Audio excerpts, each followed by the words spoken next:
Hello, EdTech students. Mr. Galusha here.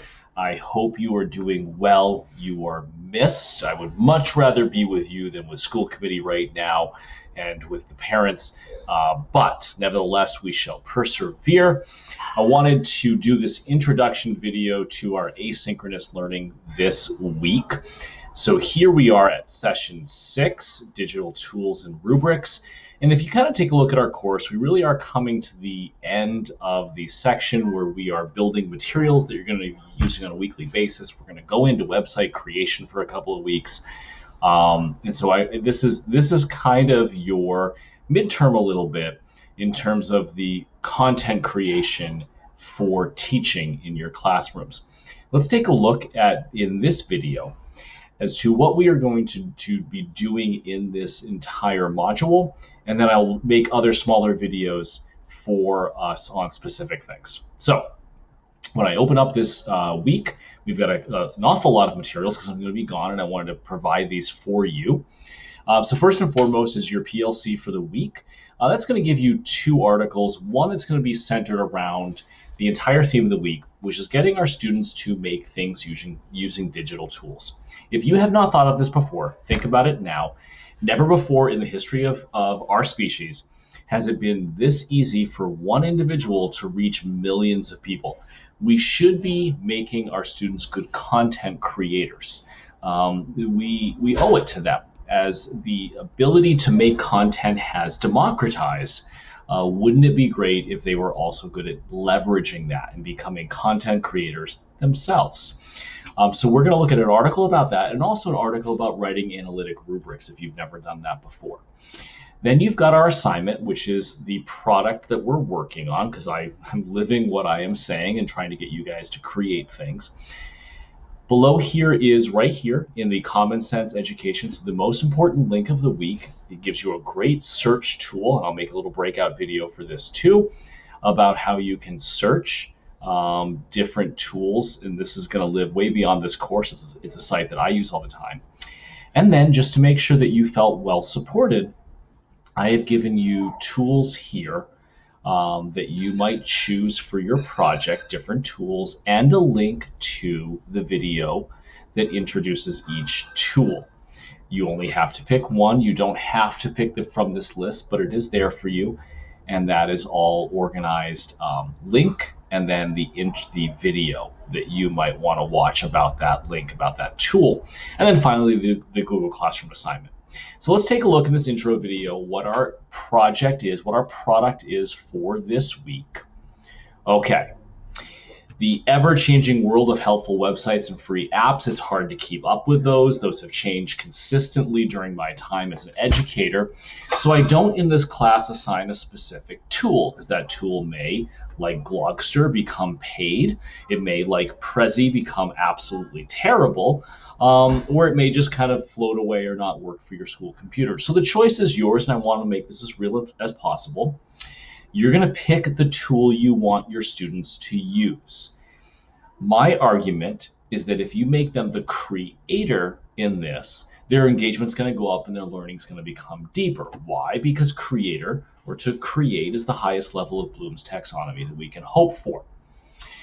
Your assignment for this week is to create a lesson plan incorporating the use of a single digital tool or app. That's fine. It can be on an iPad. It should, as always, be tied to appropriate Mass State standards and benchmarks. It must focus on the students' use of technology. So they have to use technology. This is an ed tech class, right? And they have to use it to create. So please no ABC Yaw, no video game sites. They do that on their own.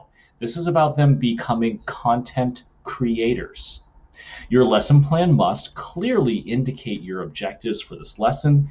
So you're going to use this activity to get the students to do what? To create is most likely going to be your verb. And what are they going to create? Your lesson plan should talk about how you're going to help them use the technology, the supports you're going to give, and how the students will be assessed, which is your rubric that I'm having you make. There is one handout required for this assignment. That handout needs to be the details of the assignment and the instructions on how to use the tool. Now, if your students are pre-literate, first grade, second grade, feel free to just do an exemplar, an example of what your finished product would look like that you would then show your students. So you can make a choice here for number 1. Everybody will have a lesson plan, and number 3, everyone's going to write an analytic rubric, which is described in the reading on our PLC discussion. Ways that you'll be graded. So here, make sure the students are using a digital tool. What's a digital tool, Galusha? A digital tool is something where they're making something online or on the computer.